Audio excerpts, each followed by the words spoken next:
وہ اس لیے کہ نماز مسلمانوں کے لیے اہم ترین فرض ہے۔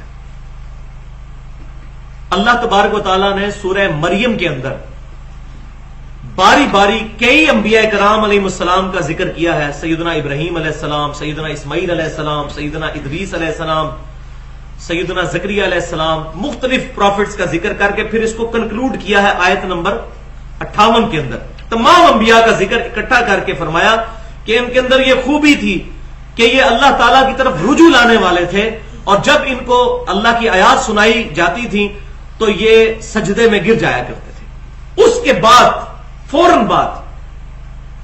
اللہ تبارک و تعالیٰ نے ارشاد فرمایا سورہ مریم آیت نمبر 59، بسم اللہ الرحمن الرحیم، فخلف من بعدهم خلف اضاعوا الصلاة، پھر ان انبیاء کے بعد ان کے جانشین وہ بنے جو ناخلف لوگ تھے، اور ان کی کیا تھی خصوصیت، نٹوریس خصوصیت ان کی کیا تھی، اضاعوا الصلاة، انہوں نے نمازوں کو ضائع کیا، واتبعوا الشہوات، اور شہوات کی پیروی کی، فسوف یلقون غیا، تو ان قریب ہم انہیں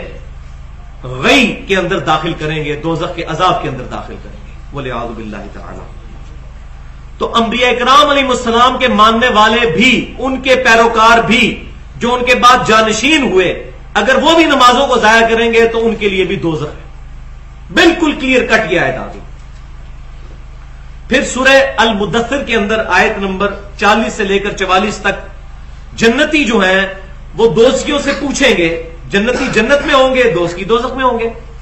تو جنتی جو ہیں وہ پوچھیں گے دوزخیوں سے،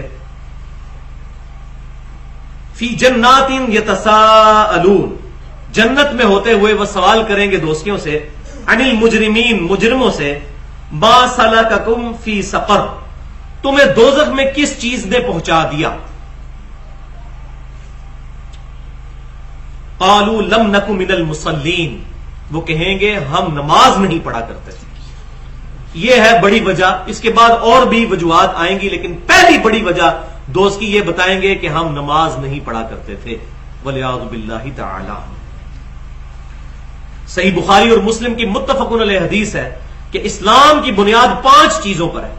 اس میں کلمے کے بعد اللہ کی توحید اور نبی صلی اللہ علیہ وسلم کی رسالت کی گواہی دینے کے بعد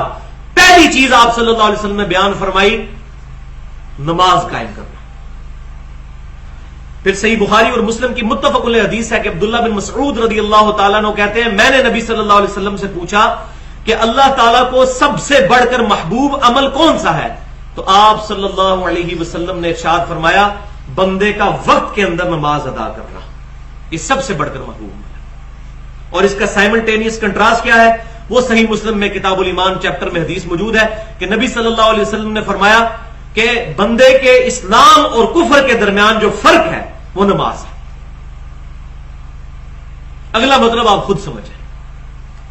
اور جامع ترمذی اور سنن نسائی اور سنن ابن ماجہ میں صحیح حدیث ہے کہ جس نے نماز ترک کر دی گویا کہ اس نے کفر کیا، یعنی اس کا عمل کافروں والا ہے۔ عقیدے میں تو مسلمان ہی رہے گا جب تک کہ نماز کی فرضیت کا انکار نہ کرے، لیکن یہ اس کا عمل کافروں والا ہے۔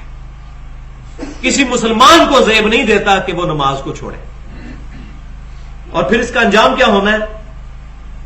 وہ سنن ابی داؤد کے اندر صحیح سند کے ساتھ حدیث ہے کہ قیامت والے دن سب سے پہلا سوال نماز کے بارے میں ہوگا،